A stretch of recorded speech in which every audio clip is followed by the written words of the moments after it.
السلام علیکم ورحمۃ اللہ وبرکاتہ۔ حامدا و مصلیا اما بعد۔ عیسوی سال 2022 عیسوی کے آخری ایام ہیں۔ یہ سال اپنی بساط سمیٹنے کو تیار ہے۔ لوگوں میں مبارکبادیوں کا سلسلہ دراز ہے۔ خوشیاں منائی جا رہی ہیں۔ مسرت و انبساط کا ماحول ہے۔ لوگ آپسی محبت و عقیدت کا تبادلہ کر رہے ہیں۔ کچھ لوگ سال 2022 عیسوی کو الوداع کہہ رہے ہیں تو کچھ لوگ سال 2023 عیسوی کا استقبال کر رہے ہیں۔ دیکھنا اب محفلیں سجیں گی، ڈمرے بجیں گے، گانے گائے جائیں گے، فلمیں دیکھی جائیں گی، قہوہ خانوں میں بھیڑ ہوگی، شراب و کباب کی خوب مستی ہوگی، رنگ رلیاں منائی جائیں گی، نیو ایئر نائٹ کی محفلیں جمیں گی، ہیپی نیو ایئر کے نعرے و صدائیں لگیں گی، آتش بازیاں کی جائیں گی، ناچ گانے ہوں گے، اختلاط و مرد و زن ہوگا، رقص و سرود ہوگا۔ 31 دسمبر اور یکم جنوری کی درمیانی شب بے حیائی اور فحاشی کی تمام حدوں سے گزرا جائے گا، نیز مذہبی و اخلاقی پابندیوں کو پاؤں تلے روندا جائے گا، بلکہ حد تو یہ ہوگی کہ حیوانیت کا مظاہرہ کیا جائے گا، جسے فی زمانہ نیو ایئر سیلیبریشن سے تعبیر کیا جاتا ہے، جس میں متعدد گناہوں کے ساتھ کفار کی تقلید اور نعمت خداوندی کی ناقدری کی جائے گی، العیاذ باللہ۔ اس مناسبت سے آج کے درس میں میں چند باتیں پیش کر رہا ہوں، شاید ہماری اصلاح کا کوئی سامان مل جائے۔ نمبر 1، سال کا آنا جانا اللہ کی قدرت کاملہ کا ایک مظہر ہے، اور اللہ کا یہ طریقہ کار رہا ہے کہ زمانہ میں الٹ پھیر کرتا رہتا ہے۔ اللہ تعالیٰ نے ارشاد فرمایا، ان فی خلق السماوات والارض لآیات لأولی الالباب، سورہ آل عمران آیت نمبر 190۔ آسمانوں و زمین کی پیدائش میں اور رات دن کے ہیر پھیر میں یقیناً عقل مندوں کے لیے نشانیاں ہیں۔ رب کائنات کے رات و دن کی اس الٹ پھیر سے ہمیں عبرت حاصل کرنی چاہیے۔ نمبر 2، سال کے اختتام پر تمام کمپنیاں اپنی آمد و خرچ کا حساب و کتاب کرتی ہیں، لہٰذا ہمیں بھی حساب و کتاب کرنا چاہیے۔ حساب و کتاب کس چیز کا؟ حساب و کتاب اپنے اعمال کا، حساب و کتاب اپنے افعال کا، اقوال کا، حساب و کتاب اپنے کردار کا، گفتار کا، حساب و کتاب اپنے عادات و گفتار کا، اطوار کا، حساب و کتاب اپنے انجام دیے ہوئے تمام اچھے اور برے افعال کا، حساب و کتاب اپنے نفس کا، حساب و کتاب اپنی تقصیر عمل کا کیجیے اور خوب کیجیے۔ اسی لیے حضرت عمر رضی اللہ عنہ فرمایا کرتے تھے، حاسبوا انفسکم قبل ان تحاسبوا وتزینوا للعرض الاکبر وانما یخف الحساب یوم القیامہ علی من حاسب نفسه فی الدنیا۔ محاسبۃ النفس ابن الدنیا صفحہ 22، کتاب الزاہد امام احمد صفحہ 120، حلیۃ الاولیاء ابو نعیم اصفہانی صفحہ 521، جلد اول صفحہ 52۔ علامہ البانی نے اسے سلسلہ ضعیفہ 2001 میں ضعیف قرار دیا ہے، البتہ معنی کے اعتبار سے بہت صحیح۔ لہٰذا ہمیں اپنے نفس کا محاسبہ کرنا چاہیے اور گزشتہ سے پیوستہ اعمال میں موازنہ و مقارنہ کرنا چاہیے۔ نمبر 3، ہمیں ایسے موقع پر یہ بھی جاننا چاہیے کہ زندگی چند روزہ ہے، یا ہماری زندگی کی مدت بہت مختصر ہے۔ ہم ہمیشہ رہنے کے لیے یہاں نہیں آئے ہیں، بلکہ ہم یہاں چند روزہ زندگی گزار کر اس کائنات کو خیر بات کہہ جائیں گے۔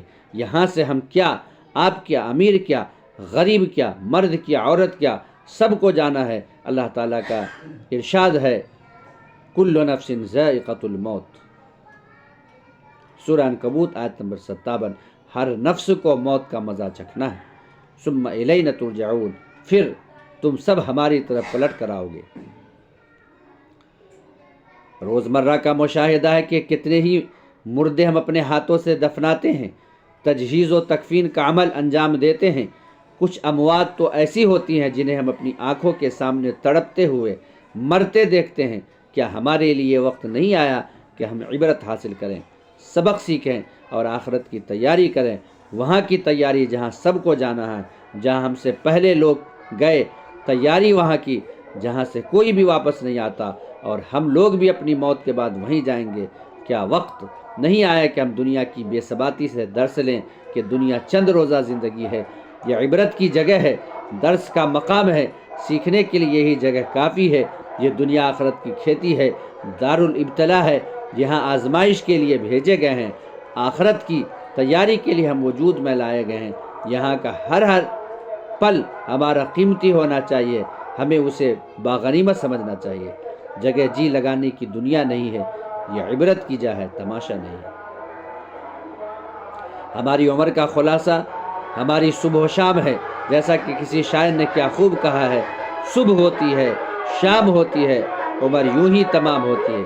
لہٰذا اسی صبح و شام کی حقیقت مان کر ہمیں اپنی زندگی گزارنی چاہیے۔ آپ صلی اللہ علیہ وسلم نے فرمایا، اغتنم خمسا قبل خمس، شبابک قبل حرمک، وصحتک قبل سقمک، وغناک قبل فقرک، وفراغک قبل شغلک، وحیاتک قبل موتک۔ قصر العملی ابن ابی الدنیا، صفحہ 111۔ مستدرک حاکم، شعب الایمان، حدیث نمبر 10,228۔ صحیح الترغیب، حدیث نمبر 3,355۔ کہ 5 چیزوں سے پہلے 5 چیزوں کو غنیمت جان لو۔ نمبر 1، اپنی جوانی کو بڑھاپے سے پہلے۔ نمبر 2، اپنی صحت کو تندرستی کو بیماری سے پہلے۔ نمبر 3، اپنی مالداری کو فقر و فاقے سے پہلے۔ نمبر 4، اپنے خالی اوقات کو مشغولیت سے پہلے۔ نمبر 5، اپنی زندگی کو موت سے پہلے۔ نمبر 5، جب 1 سال آتا اور 1 سال جاتا ہے تو ہمیں سمجھ لینا چاہیے کہ ہماری عمر کا 1 سال کم ہو گیا۔ ایک اور اینٹ گر گئی دیوار حیات سے، ایک اور اینٹ گر گئی دیوار حیات سے، نادان کہہ رہا ہے نیا سال مبارک۔ اور انہی اسباب کی بنیاد پر ایک بہت قدیم شاعر فیض احمد فیض نے بہت پہلے کہا تھا، اے نئے سال بتا تجھ میں نیاپن کیا ہے، اے نئے سال بتا تجھ میں نیاپن کیا ہے، ہر طرف خلق نے کیوں شور مچا رکھا ہے، روشنی دن کی وہی، تاروں بھری رات وہی، آج ہم کو نظر آتی ہر ایک بات وہی، آسمان بدلا ہے افسوس نہ بدلی ہے زمین، ایک ہندسے کا بدلنا کوئی جدت تو نہیں، اگلے برسوں کی طرح ہوں گے قرینے تیرے، کسے معلوم نہیں 12 مہینے تیرے، جنوری فروری اور مارچ میں پڑے گی سردی، اور اپریل مئی اور جون میں ہوگی گرمی، تیرا من دہر میں کچھ کھوئے گا کچھ پائے گا، اپنی میعاد بسر کر کے چلا جائے گا، تو نیا ہے تو دیکھا صبح نئی شام نئی، ورنہ ان آنکھوں نے دیکھے ہیں نئی سال کئی، بے سبب لوگ دیتے ہیں کیوں مبارک بادیں، بے سبب لوگ دیتے ہیں کیوں مبارک بادیں، غالباً بھول گئے وقت کی کڑوی یادیں، تیری آمد سے گھٹی عمر جہاں سے سب کی، تیری آمد سے گھٹی عمر جہاں سے سب کی، فیض نے لکھی ہے یہ نظم نرالے ڈھب کی۔ نمبر 6، نئے سال چاہے وہ ہجری سال ہو یا عیسوی کی مبارکبادی پیش کرنا شریعت کے روح کے خلاف ہے، نہ آپ صلی اللہ علیہ وسلم کا طریقہ ہے، نہ صحابہ کرام کا، نہ بزرگان دین کا، اور نہ ہی ائمہ متبوعین کا۔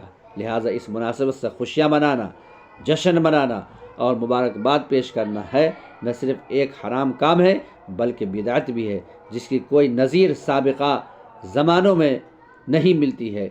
چند لمحے کے لیے اگر ہم سال عیسوی کی ابتدا پر سنجیدگی سے غور کر لیں تو اس کی بدعیت اور منکر ہونا تشت ازبام ہو جائے گا۔ فرہنگ آصفیہ میں لفظ عیسوی کے تحت لکھا ہے کہ وہ سن جو حضرت عیسیٰ علیہ السلام کی ولادت کے زمانے سے شروع ہوا، مگر انگریزی تاریخ کے موافق ان کے انتقال سے یہ سن شروع ہوا۔ نیز قاموس الکتاب کے مصنف پادری ایف ایس خیر اللہ لکھتے ہیں کہ عام خیال یہ ہے کہ عیسیٰ سن 1 عیسوی میں پیدا ہوئے۔ علماء انجیل کے مطابق انگریزی حرف AD سے جو اینو ڈومینا کا مخفف ہے مراد ہے ہمارے خداوند کا سال، لیکن جب لوگوں کو بتایا جاتا ہے کہ عیسیٰ اس سے 4 یا 5 سال پہلے پیدا ہوئے تو انہیں تعجب ہوتا ہے، لیکن سچ تو یہ ہے کہ عیسوی کیلنڈر 6 صدی میں مرتب کیا گیا۔ راہب ڈیوانیسس اکسیگوس نے 526 عیسوی میں حساب لگا کر سن عیسوی کا اعلان کیا، لیکن بدقسمتی سے اس کے حساب میں 4 سال کی غلطی رہ گئی۔ اس نے مسیح کی پیدائش رومی کیلنڈر کے سال 754 عیسوی میں رکھی، لیکن ہیرودیس اعظم نے، جس نے بیت اللحم کے معصوم بچوں کا قتل عام کیا تھا، رومی سال 760 میں فوت ہوا تھا۔ اس سے ظاہر ہوتا ہے کہ مسیح کی پیدائش رومی 750 سے کم از کم چند ماہ پہلے ہوئی ہوگی۔ غالباً وہ رومی سن 749 کے شروع میں پیدا ہوئے، یعنی 5 قبل مسیح کے آخر میں۔ جب اس غلطی کا پتہ چلا تو یہ ناممکن تھا کہ بے شمار چھپی ہوئی کتابوں میں اس کو درست کیا جائے، سو سن عیسوی کو یوں ہی رہنے دیا گیا۔ مشاہیر کی تاریخ میں اس قدر اختلاف سے جہاں یہ ثابت ہوتا ہے کہ ان کے نزدیک ولادت و وفات وغیرہ کی تاریخوں کی کوئی قابل ذکر اہمیت نہیں، ورنہ وہ خود اپنی زندگی میں اس کا اہتمام فرماتے۔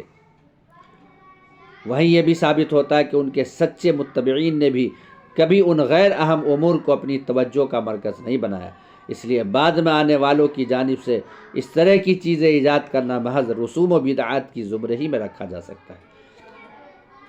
عیسوی سال کا جشن منانے کی ابتدا کب عمل میں آئی؟ جب ہم اس حقیقت پر غور کرتے ہیں کہ اس کے جشن منانے کا آغاز کب سے ہوا تو پتہ چلتا ہے کہ اس کا آغاز 1 جنوری 1600 عیسوی کو اسکاٹ لینڈ میں منایا گیا، اور یہی وجہ ہے کہ عیسائی اسی سے اپنے سال کی ابتدا کرنا اہم سمجھتے ہیں، جبکہ حقیقت اور صحیح بات یہ ہے کہ حضرت عیسیٰ علیہ السلام کی ولادت کی تاریخ صحیح 1 جنوری ہے ہی نہیں، کیونکہ مشہور یہی ہے کہ حضرت عیسیٰ علیہ السلام 25 دسمبر کو پیدا ہوئے، حالانکہ اس کا بھی تاریخ حقائق سے دور دور کا واسطہ و علاقہ نہیں ہے۔ دیکھیے النصرانیہ والاسلام، محمد عزت طہطاوی، صفحہ 241 اور 244۔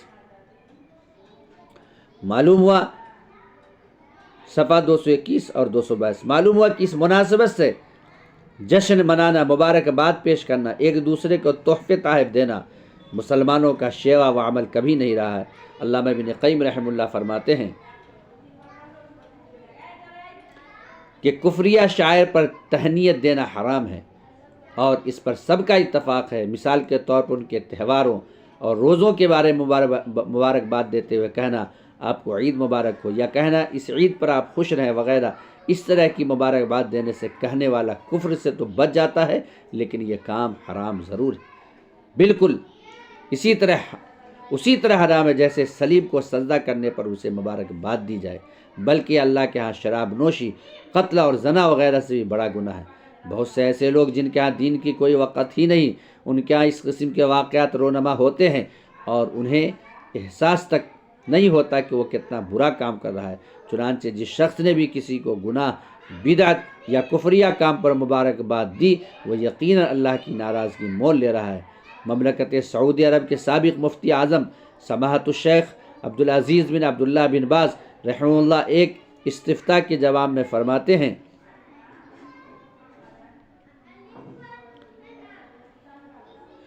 کہ کسی مسلمان مرد یا مسلمان خاتون کے لیے قطعی یہ جائز نہیں ہے کہ یہودی یا نصرانی یا کسی بھی کافر کے جشنوں میں شرکت کرے، بلکہ اس کا ترک کرنا ضروری ہے، کیونکہ جس نے کسی قوم کی مشابہت اختیار کی وہ اسی میں سے ہے۔ آپ صلی اللہ علیہ وسلم نے بڑی سختی سے کسی دیگر قوم کی مشابہت کے اختیار کرنے سے روکا ہے، لہٰذا ایک مسلمان مرد یا عورت پر ضروری ہے کہ اس سے بچے اور اس طرح کی مناسبات میں ہرگز نہ شرکت کرے۔ اسی طرح عرب علماء کی معتبر شخصیات نے اس کی حرمت کا فتویٰ صادر فرمایا ہے، جن میں فقیہ دورہ فضیلت الشیخ علامہ محمد بن صالح العثیمین، فضیلت الشیخ علامہ عبداللہ بن جبرین رحمہ اللہ قابل ذکر ہے۔ نمبر 7، یہ کیسی مستی ہے کہ ہماری زندگی کا ایک حصہ کم ہو گیا، ہماری دیوار حیات کی ایک اینٹ گر گئی، ہماری زیست کا 1 سال کم ہو گیا ہے اور ہم خوشیاں منا رہے ہیں، پارکوں میں، کلبوں وغیرہ میں رنگریاں منا رہے ہیں، موج مستی میں پاگل ہوئے جا رہے ہیں، لذت کام و دہن سے ہم مست و سرشار ہیں، پکنک پر نکل رہے ہیں، ایک دوسرے کو مبارکباد پیش کر رہے ہیں، روشنیوں سے شہروں کو سجائے ہوئے ہیں اور شہر بقعہ نور بنا ہوا ہے، پٹاخے پھوڑے جا رہے ہیں۔ 31 دسمبر کی رات 12 بجتے ہی مبارکباد کا عجیب سما باندھا جا رہا ہے، کیک کاٹا جا رہا ہے۔ کیا یہی ترقی ہے؟ اس کو تو دنیا میں ترقی نہ کہوں گا، ضرورت اس بات کی ہے کہ کبھی زندگی کی حقیقت پر بھی غور کر لیا کریں، موت کو یاد کر لیا کریں، قبر کی تنگی بھی یاد کر لیا کریں، حشر و نشر کی ہولناکیاں بھی ذہن نشی کر لیا کریں، جنت و جہنم بھی ذہن کے اسکرین پر کچھ دیر کے لیے ہی صحیح لے آیا کریں۔ نمبر 8، اگر کچھ کرنا ہی ہے تو ہونا یہ تھا کہ ہم خون کے آنسو روتے، اپنے اعمال کا محاسبہ کرتے، قرآن کی تلاوت ہوتی، رب کو راضی کرنے کی کوشش کی جاتی، ماضی میں کیے اعمال بد پر اشک ندامت بہائے جاتے، توبہ بجا لایا جاتا، رب کے حضور رویا گڑ گڑایا جاتا، معافیاں مانگی جاتی، استغفار کیا جاتا، اللہ کو خوش کرنے کی کوشش کی جاتی۔ حالانکہ یہ سال کے 12 ماہ، مہینے کے 30 دن اور دن کے 24 گھنٹے ہونا چاہیے اور خوب ہونا چاہیے۔ حضرت عبداللہ بن مسعود رضی اللہ عنہ فرمایا تھا کہ یہ اور اس قسم کے آثار ہمیں بتلاتے ہیں کہ ہمیں وقت، زمانہ اور سالوں کی قدر کرنی چاہیے۔ بہت پہلے کسی نے کہا تھا، الوقت کالسیف، وقت دھاری دار تلوار کی طرح ہے، اگر تم اسے نہ کاٹو گے تو وہ تمہیں کاٹ ڈالے گا۔ اس لیے ضرورت اس بات کی ہے کہ ہم وقت کی قدر کریں، اس سے سبق لیں، اس کے جانے پر افسوس کا اظہار نہ کریں، بلکہ مستقبل کے لیے لائحہ عمل تیار کریں اور اعمال صالحہ کے انجام دہی میں لگ جائیں۔ نمبر 9، اگر کچھ کرنا ہی ہوتا تو یہ ہوتا کہ ماضی کے اعمال کا محاسبہ کیا جائے، حال کی اصلاح کے لیے کمر بستہ ہوا جائے اور مستقبل کے لیے ٹھوس لائحہ عمل تیار کیا جائے۔ الغرض گزرا ہوا سال تلخ تجربات، حسین یادیں، خوشگوار واقعات اور غم و الم کے حادثات چھوڑ کر رخصت ہوا چاہتا ہے اور انسان کو زندگی کی بے ثباتی اور ناپائیداری کا پیغام دے کر الوداع کہہ رہا ہے۔ سال ختم ہوتا ہے تو حیات مستعار کی بہاریں بھی ختم ہو جاتی ہے اور انسان اپنی مقررہ مدت زیست کی تکمیل کی طرف رواں دواں ہوتا رہتا ہے۔ سچ کہا ہے کسی شاعر نے، غافل تجھے گھڑیال یہ دیتا ہے منادی، غافل تجھے گھڑیال یہ دیتا ہے منادی، گردوں نے گھڑی عمر کی ایک اور گھٹا دی۔ غم نہ کرو اور عمل کیے جاؤ۔ مسلمان وہ ہوتا ہے جو ہمیشہ اللہ پر بھروسہ کرتا ہے اور اسباب اختیار کرتے ہوئے اس کے بھروسہ زندگی گزارتا ہے، کبھی مایوس نہیں ہوتا۔ یقیناً ہند کے اہل اسلام پر اس سے بھی خطرناک دور آئے ہیں، مگر صبر و ضبط کا دامن کبھی نہیں چھوڑا اور رب کائنات نے ہمیشہ اہل اسلام کی یاوری فرمائی، مدد کی اور اسی ذات واحد نے ہی صرف سہارا دیا۔ آج بھی مسلمانوں کو گھبرانے، پریشان ہونے، قلق و اضطراب مبتلا ہونے اور مایوس ہونے کی ضرورت نہیں ہے۔